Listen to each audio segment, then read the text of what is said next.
ओम शांति। चलिए चलते हैं ऐसे सफ़र पर जहाँ बाबा और दादियाँ चले थे। जो साकार पालना ना मिल सकी वो इस छोटे से वीडियो द्वारा अनुभव करने का हम प्रयास करेंगे। हम ऐसे समझेंगे जैसे कि बाबा के साथ सच में हम उस समय मौजूद थे। तो आज मैं आपको साक्षात्कार कराऊंगा कराची का, बाबा की पुरानी बिल्डिंग्स जहां हमारे यज्ञ की स्थापना हुई। कराची में ले जाऊंगा। क्लिफ्टन में तो मैं अच्छा, लास्ट टाइम किसने किसने जो वीडियोस देखी थी यज्ञ हिस्ट्री के ऊपर हमने कुछ लिया था, किन्होंने, बहुत कम लोगों ने देखी है। लास्ट टाइम हम आपको कराची के बीच पर ले गए थे, उस बीच पर जहां दादियां तपस्या करती थी। तो चलिए शुरुआत करते हैं। देखा जाए तो ऐसे लगता है जैसे कि यज्ञ में जितनी बिल्डिंग्स हैं, बिल्डिंग्स का इतिहास है। मैं सारी पुरानी बिल्डिंग्स दिखाने वाला हूं जो शायद आपने पहले कभी नहीं देखे होंगे। तो शुरुआत करते हैं यज्ञ हिस्ट्री की। तो बात है 1936। यहाँ भले 1937 दिखाया गया है। 1936 में हैदराबाद सिंध बॉम्बे प्रेसिडेंसी के अंदर आता था, और 1936 में सबसे बड़ी घटना ये हुई कि हैदराबाद सिंध को बॉम्बे प्रेसिडेंसी से अलग कर दिया गया। वहाँ उसके इलेक्शन होने लगे। आप देखिए, गीत गाते हैं तो कहते हैं ना, पंजाब सिंध।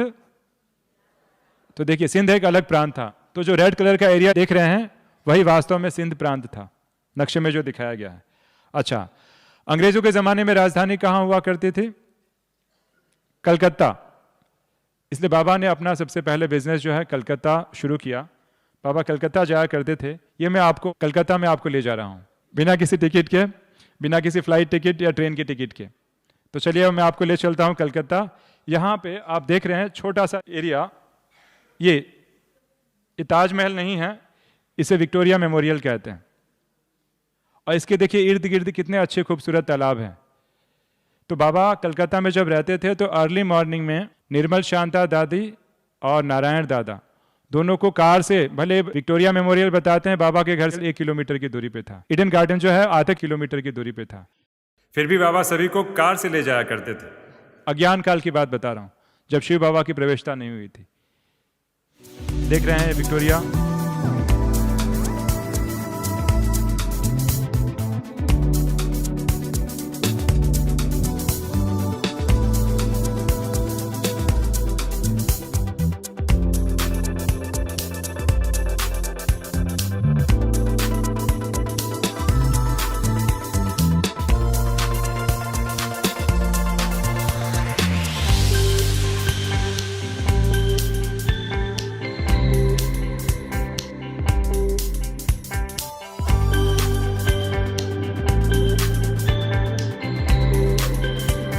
यहाँ से एक और चीज आप देखेंगे, एक नदी दिखाई दे रही। कौन सी नदी है? कलकत्ता में कौन सी नदी है? हुगली नदी है। और ये विद्यासागर सेतु है, हावड़ा ब्रिज नहीं है, वो थोड़ी सी दूरी पर है। तो यहाँ पे एडन गार्डन है, और थोड़ा सा मैं आपको और दृश्य करीब का दिखाता हूँ। वहाँ पे स्टेडियम भी है, आपने देखा होगा क्रिकेट मैच होती है। और ये है बहुत ही फेमस, जिसे कहते हैं न्यू मार्केट, हॉग मार्केट। ये बहुत ही पुरानी मार्केट है जहाँ पे बाबा की दुकान हुआ करती थी। चलिए मैं आपको और नजदीक ले जाता हूँ। ये है मार्केट कलकत्ता की, जहाँ बाबा की दुकान हुआ करती थी। अब मैं आपको इस बिल्डिंग के पास ले जाता हूँ जहाँ बाबा रहते थे। तो आपके सामने हैं, देखिए पुराने फोटोग्राफ, इस न्यू मार्केट के पुराने फोटोग्राफ। और ये रही बाबा की वो बिल्डिंग। इसके फर्स्ट फ्लोर पे बाबा की गद्दी अर्थात दुकान हुआ करती थी यहाँ पे। सेकंड फ्लोर पे बाबा रहते थे, और थर्ड फ्लोर पे बाबा का पार्टनर सेवक राम वो रहता था। 1, 2 और 3। और इस बिल्डिंग का नाम है Surana mention, lenses street, Surana mention. चलिए मैं बिल्डिंग के और करीब ले जाता हूँ आपको।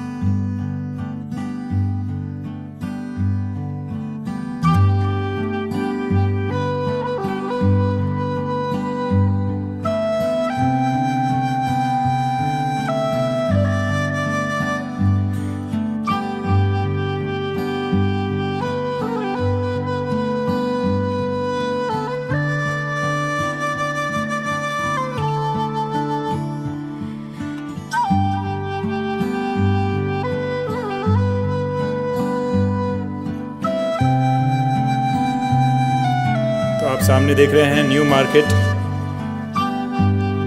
और न्यू मार्केट से बाबा की वो गद्दी जहाँ बाबा बैठा करते थे, कितनी वो बिल्डिंग दूर है, आपको इससे एक आइडिया मिल रहा है।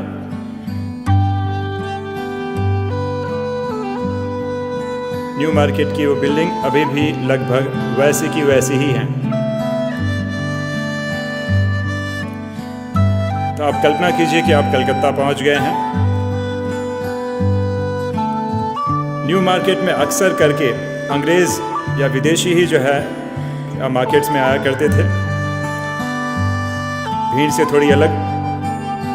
तो अभी भी वो पुरानी न्यू मार्केट की बिल्डिंग्स आप देख रहे हैं, और यहाँ से बाबा की बिल्डिंग्स कितनी नज़दीक है, कितनी दूर है, आपको एक अंदाज़ा मिल जाएगा।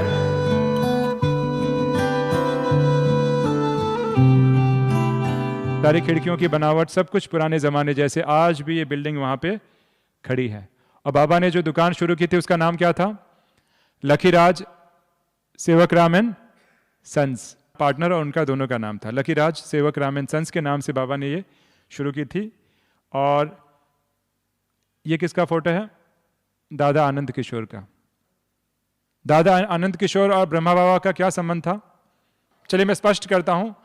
ब्रह्मा बाबा 3 भाई थे। सबसे बड़े भाई का नाम तुलसीदास था, दूसरे भाई का नाम नवल राय था, और तीसरे थे लखीराज अर्थात स्वयं ब्रह्मा बाबा। 3 भाई थे। तो जो बड़े भाई थे तुलसीदास, उनका एक बेटा था जिसको हम यज्ञ में भाऊ कहते हैं, या दादा विश्व किशोर कहते हैं। और जो तुलसीदास जो थे, उनकी बेटी की शादी दादा आनंद किशोर से हुई थी। वो बाबा के क्या हुए? दामाद, क्योंकि भाई की बेटी की शादी हो रही है ना। समझ में आ रहा है? क्लियर है एकदम? तो जो तुलसीदास जो बड़े भाई थे, उनके बेटे का नाम क्या था? विश्व किशोर, जिनको हम यज्ञ में भाऊ कहते हैं। और भाऊ की जो बहन थी उसकी शादी आनंद किशोर से हुई थी, दादा आनंद किशोर से। इसीलिए तो इनका भी बिजनेस था। बाबा के बिजनेस का नाम क्या था? लखीराज सेवकराम एंड सन्स। इनका पहले नाम क्या था? लक्ष्मण। तो राम लक्ष्मण एंड कंपनी ऐसे करके था। इन्होंने भी ऐसे ही किया था जैसे बाबा ने किया था। जब बाबा ने अपने पार्टनर को छोड़ दिया, और छोड़कर बाबा कहाँ आ गए? हैदराबाद, सिंध। आनंद किशोर दादा ने भी क्या किया था? उन्होंने भी अपने पार्टनर राम को छोड़ दिया, और वो भी कहाँ आ गए? सिंध। 3 in 1 बुक में आपको इसका विवरण मिलेगा। जो निर्मल शांता दादी की जो किताब है, आपने देखी होगी, पढ़ी होगी, इसमें इसका जिक्र आता है इस किताब में। अच्छा, मैं और भी नजदीक के फोटोग्राफ दिखाता हूं। देखिए, ये गद्दी पे बैठे हैं आनंद किशोर, गद्दी पे ही बैठे हैं दादा आनंद किशोर। और क्या लिखा है? राम लक्ष्मण एंड। अभी भी ये दुकान वहां बाटा शोरूम के पास में ही वैसे की वैसे ही है। दुकान के ऊपर क्या लिखा है? Tulsidas and sons. देखिए, ऐसे कुछ फोटोग्राफ हैं जो अक्सर लोगों का ध्यान नहीं जाता है। तो भाऊ की भी दुकान थी, भाऊ की दुकान नीचे थी, वो रिटेल की शॉप थी। तो भाऊ उनको ज्वेलरी दिखाते थे, और अगर किसी को होलसेल में चाहिए, थोक में चाहिए, तो भाऊ ऊपर ले जाते थे कोठी में, जहाँ पे बाबा की जो गद्दी थी वहाँ पे ले जाते थे। वहाँ पे सारी चीज़ें फ्रीज होती थी। तो जैसे कि ये भी दुकान बाबा की ही थी। तो कलकत्ता की इन दुकानों का जो है फोटो आपके सामने जो है यहाँ पे दिखा रहे हैं। अच्छा, अब आते हैं मुरलियों पे। अब जैसे ही जहाँ बाबा रहते थे उससे कुछ किलोमीटर की दूरी पे आप जाएंगे तो एक बहुत ही फेमस गार्डन है जिसे बोटेनिकल गार्डन कहते हैं, जगदीश चंद्र बोस के नाम से है।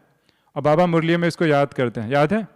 ऐसा पेड़ जिसका बताते हैं जिसका ट्रंक हिस्सा जो है मिसिंग है, और पूरा पेड़ जो है एरियल रूट्स पे टिका हुआ है। तो चलिए, ये मुरलियों में बातें आती हैं। चलिए, हमें आपको पेड़ देखना है कैसे दिखता है। ये करीबन 106 एकड़ में फैला हुआ है, और ये 250 वर्ष पुराना पेड़ है। 250 वर्ष पुराना। चलिए, मैं आपको इसके लाइव वीडियोस दिखाता हूं। आज मैं ले चलता हूं आपको कलकत्ता बोटेनिकल गार्डन में। आप में से बहुतों ने देखा होगा जो कलकत्ता रहते होंगे, जो नहीं रहते हैं उनके लिए।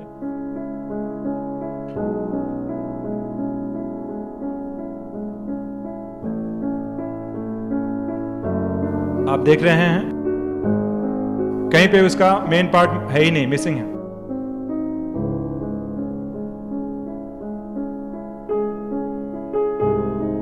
इस पेड़ के नीचे कितने लोग आ सकते हैं? इस पेड़ के नीचे लगभग 10,000 लोग खड़े हो सकते हैं, इतनी इसकी जो है घेराव है।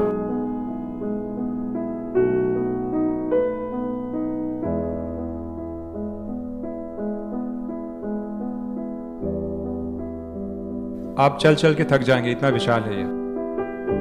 250 वर्ष पुराना पेड़। बताते हैं कि इसके मेन जो ट्रंक था उसमें बीच में आंधी आई थी तो काफी नुकसान हुआ था, उसमें फंगस लग गया था, उसको काटना पड़ा। और ये Guinness book of the world record में इसका नाम दर्ज है, सबसे विशाल वट वृक्ष, जिसको बाबा मुरलियों में याद करते हैं।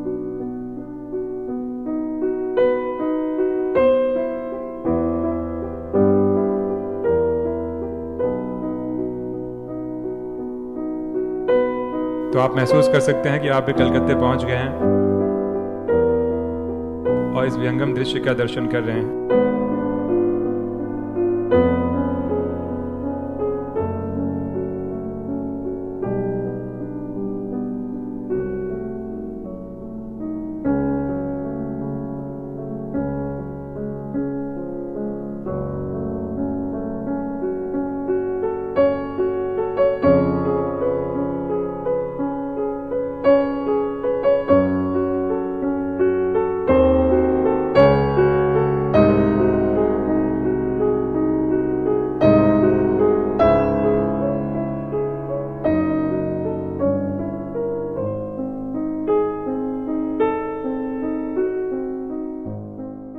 आगे बढ़ते हैं। अब मुरली में बाबा एक और चीज को याद करते हैं। कलकत्ता से 100 किलोमीटर की दूरी पर एक द्वीप है जिसे कहते हैं सागर द्वीप, और जिसको मुरली में बाबा बार बार याद करते हैं। और बाबा कौन से नाम से याद करते हैं मालूम है? गंगा सागर। मुझे याद है जब हम बहुत छोटे थे, हम नॉर्थ से बिलोंग करते हैं, स्टार्टिंग के दिनों में हम नॉर्थ में थे, बाद में मुंबई शिफ्ट हुए, तो हमारी दादी माँ और दादा जो है गंगा सागर स्नान करने गए थे। और तक उस जमाने में एक फिल्म आई थी, सारे तीर्थ बार बार गंगा सागर। मैंने शायद पहली बार वो मूवी देखी थी लाइफ में, पहली मूवी। तो अब बताते हैं कि यहाँ पे मकर संक्रांति के दिन काफ़ी मेला लगता है, और हावड़ा से लगभग ये 100 किलोमीटर की दूरी पर है। ये एक आइलैंड है, द्वीप है, जिसको सागर द्वीप के नाम से जाना जाता है। और शास्त्रों में यादगार हैं, बताते हैं कि एक पैर पे तपस्या करने वाले कौन? भागीरथ, उसने यहाँ पे तपस्या की थी, जिसके 60,000 पुत्रों को जो है मुक्ति प्राप्त हुई थी। तो लोग समझते हैं कि हम भी जब वहां स्नान करेंगे तो क्या हो जाएगा? मुक्ति को प्राप्त कर लेंगे। उनको ये नहीं मालूम कि ये यहाँ गंगा सागर, सागर और ब्रह्मपुत्रा नदी क्या कर रही हैं? मिल रही हैं। वास्तव में गंगा सागर कौन क्या है? ये माउंट आबू का सबसे महान तीर्थ है। तो बाबा जो याद करते हैं, ये गंगा सागर का वही स्थान है। आप देख रहे हैं कि कैसे लोग यहाँ पे स्नान कर रहे हैं। बहुत सारे लोग रिचुअल्स जो है फॉलो करते हैं, गौ का दान करते हैं, वो सारी चीज़ें यहाँ पे होती हैं। तो मुरलियों में बाबा इसको याद करते हैं, गंगा सागर को, इसलिए हमने ये दिखाया। अब मैं आपको ले चलता हूँ कराची। अब बाबा कलकत्ता से कहाँ गए? हैदराबाद। अच्छा, किसको किसको मालूम है कि हैदराबाद और कराची में क्या अंतर है, क्या डिफरेंस है? हमारे यज्ञ की शुरुआत कराची में हुई थी कि हैदराबाद में? जो कहते हैं हैदराबाद में हाथ ऊपर करें। कराची, देख कुछ कराची भी कह रहे हैं, और जो हाथ ऊपर नहीं कर रहे हैं वो देखिए। तो कराची समुद्र के किनारे हैं, हैदराबाद सिंधु नदी के किनारे है, दोनों में अंतर है। कराची समुद्र के किनारे है और हैदराबाद सिंध नदी के किनारे है। हैदराबाद से कराची उन दिनों में, उन जमाने में हैदराबाद से कराची ट्रेन जाती थी, दादी प्रकाश मणि बताती थी। और ट्रेन से कितने घंटे लगते थे? 3 घंटे, और 2 रुपया टिकट। 2 रुपये टिकट और 3 घंटे। अक्सर करके रात को ट्रेन जाया करती थी। तो जब बहुत हंगामे होते थे तो बाबा क्या करते थे? हैदराबाद से ट्रेन पकड़ते थे और कहाँ चले जाते थे? कराची। कराची में शांतामणि दादी के पिता कौन थे? रिजुमल, उनका बंगला हुआ करता था, तो बाबा वहीं पे चले जाया करते थे। तो हमारे यज्ञ की स्थापना कहाँ हुई थी? हैदराबाद सिंध में। तो हैदराबाद अलग है, कराची अलग है। हमारा यज्ञ मात्र 2 साल के आसपास तक ही हैदराबाद था, बाकी 12 साल कहाँ बिताया गया? कराची में। कराची बिल्कुल मुंबई की मरीन ड्राइव की तरह बहुत ही पॉश शहर है। तो आज मैं आपको हैदराबाद भी ले जाऊंगा और कराची भी। तो चलिए चलते हैं हैदराबाद। हैदराबाद नक्शे में आप देख रहे हैं, स्लाइड्स में देखेंगे। आप कहाँ पहुंच गए? हैदराबाद स्टेशन। चलिए मैं आपको और नज़दीक ले जाता हूँ। अभी आप हैदराबाद स्टेशन से बाहर उतर रहे हैं। अब कल्पना कीजिए। और आज हैदराबाद कैसे दिख रहा है हम देख सकते हैं। आज का हैदराबाद।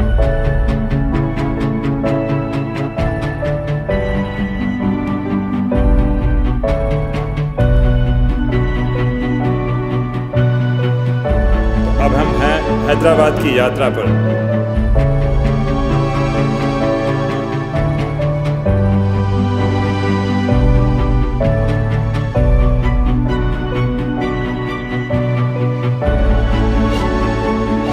पाकिस्तान की स्वतंत्रता के बाद पाकिस्तान में इतना डेवलपमेंट नहीं हुआ है। बहुत सारी चीज़ें लगभग वैसी की वैसी ही हैं।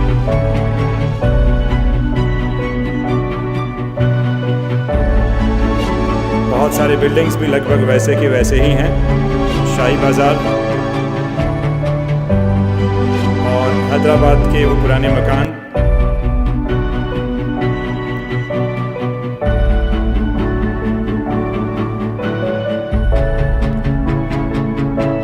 सामने दूर सिंधु नदी। हैदराबाद स्टेशन आप देख रहे हैं और वहां से दूर ठंडी सड़क और सिंधु नदी। ये शाम का नज़ारा है।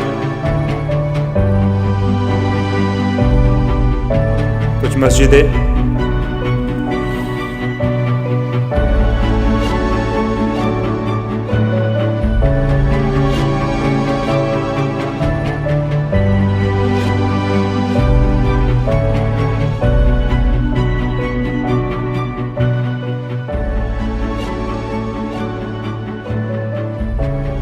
सिंधु नदी को क्रॉस करते हुए पुल।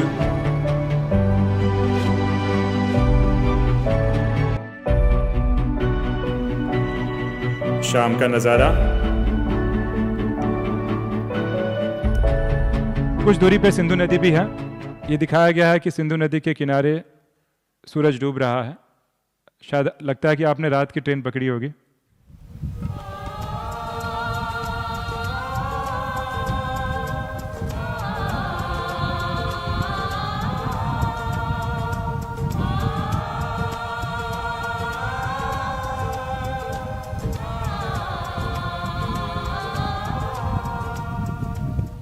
कल्पना कीजिए कि अगर आज से लगभग 100 साल पहले हैदराबाद में होते तो मालूम है वहाँ के घर कैसे दिखाई देते हैं? कुछ ऐसे। और आप बता सकते हैं कि सब हर घर के ऊपर कुछ लगा हुआ है। क्या है घर के ऊपर? ये एंटेना नहीं है। इसे इंग्लिश में कहते हैं विंड कैचर और सिंधी में कहते हैं मंग कहते हैं। क्या होता है कि जब वहाँ हवा बहती है ना, तो ये क्या करता है, हवा को कैच कर लेता है और अंदर के कमरों को बहुत शीतल और ठंडा रखता है। इसको मंग कहते हैं। इसलिए लोग हैदराबाद को कहते थे सिंधी में मंग जो शहरू, सिंधी में ऐसे कहते थे। 1960 के दशक में धीरे धीरे फैशन कम हो गया।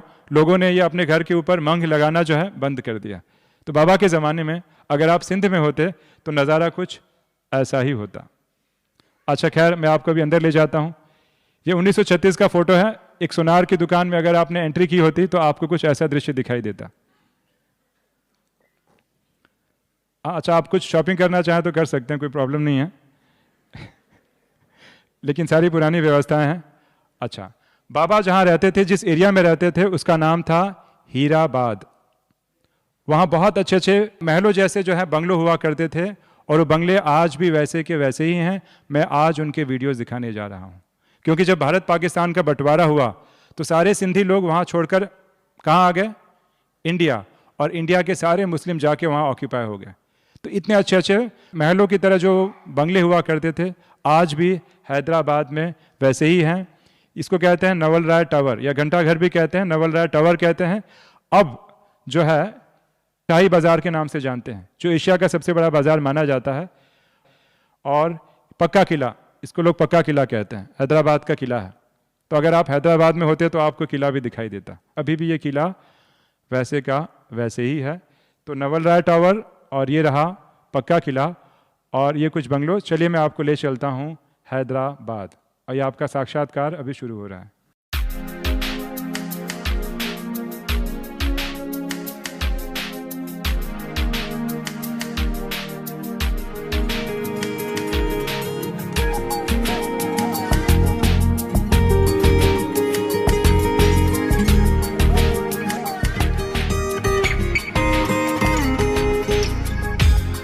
आप हैदराबाद में हैं।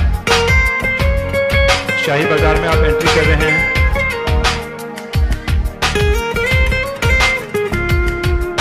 सारे बंगलोज वैसे के वैसे ही हैं।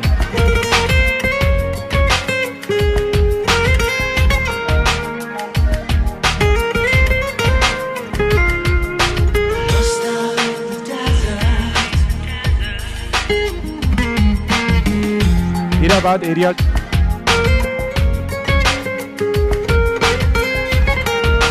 इसी हीराबाद में बाबा का घर भी हुआ करता था। इसे लोग जसोदा निवास भी कहते थे। सुनारा लेन।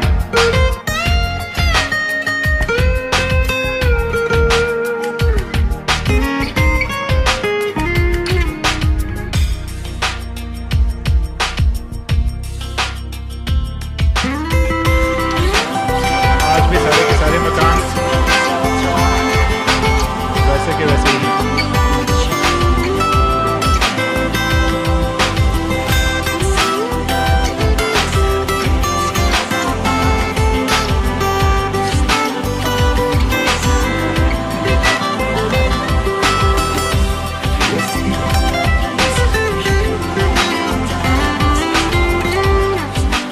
तो ये शाही बाज़ार एशिया का बहुत बड़ा बाज़ार माना जाता है। तो अब हम फिर से हैदराबाद से मैं अभी आपको और अंदर ले जाता हूँ। हैदराबाद में जो सबसे बड़ी फैमिली थी जिसका नाम था मुखी की फैमिली, जो एंटी ओम मंडली की तरफ आ गए थे। मुखी का परिवार बहुत बड़ा परिवार था, बहुत चैरिटी किया करता था। उसका बताते हैं कि ये फोटोग्राफ में देख रहे हैं कि जवाहरलाल नेहरू दिखाए गए हैं। तो बड़े बड़े कांग्रेस के नेता भी मुखी के घर में रुकते थे। ये मुखी गोविंद राम है।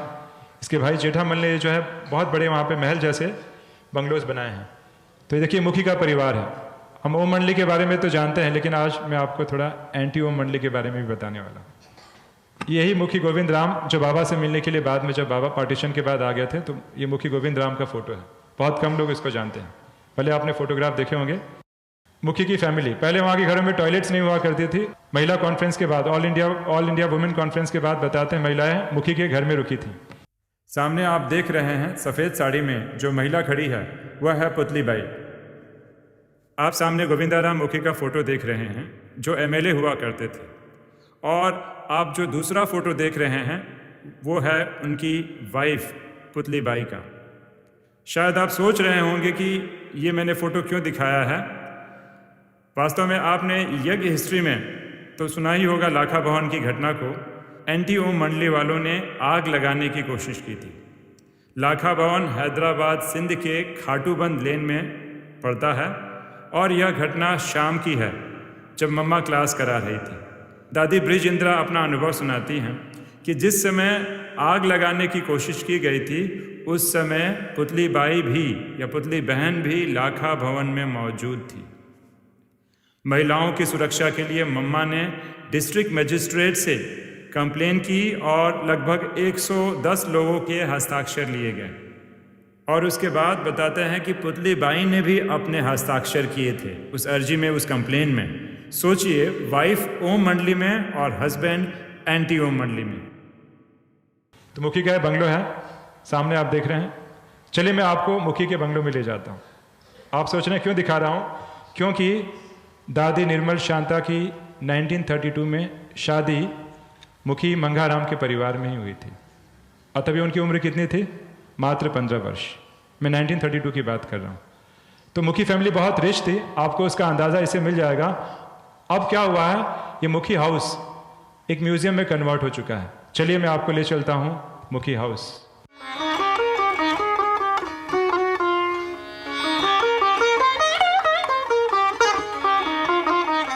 मुखी हाउस की तारीखी अहमियत। पाकिस्तान के दूसरे बड़े सूबे सिंध में हैदराबाद एक कदीम शहर है जिसे माजी में नहरून कोट भी कहा जाता था।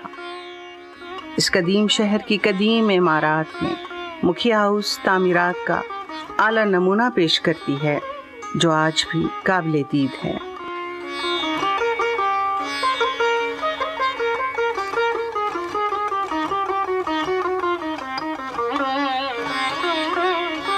ये इमारत हैदराबाद के इलाका पक्का किला के करीब होम स्टेड हॉल के सामने मौजूद है, जिसे अब एक सदी होने को है।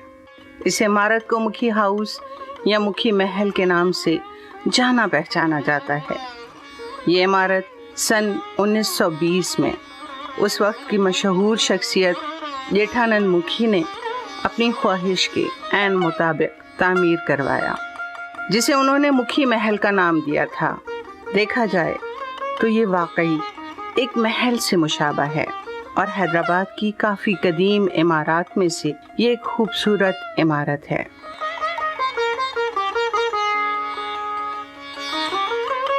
इस इमारत का रकबा 833 मुरब्बा गज है।